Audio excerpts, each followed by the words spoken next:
আসসালামু আলাইকুম বন্ধুরা, চলে আসলাম খুলনা শহরে। খুলনা শহর প্রাণের শহর, আমার ভালোবাসার শহর। খুলনায় আসলে মনে হয় যে পৃথিবীর স্বর্গ সুখে আমি চলে আসছি। পৃথিবীর যে একটা সুখ আছে, স্বর্গের সুখের মতো যে একটা সুখ আমি খুলনা আসে অনুভব করি। তো খুলনা আসলাম, মনটা ফ্রেশ হয়ে গেল।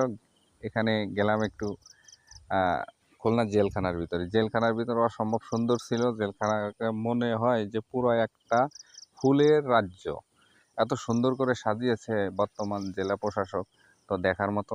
ওখানে একটু ঘোরাঘুরি করলাম, সাথে কেউ ছিল না, একা একা ভয় লাগতেছিল যে ভিডিও করলে হয়তো বা পুলিশ কিছু বলতে পারে।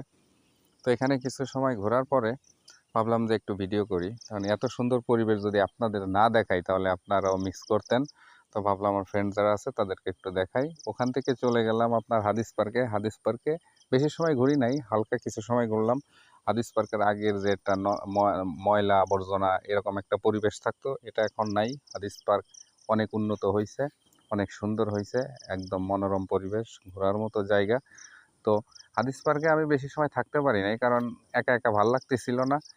খুলনা মানেই হচ্ছে আমার সবথেকে পছন্দের এবং ভালো লাগার জন্মভূমি।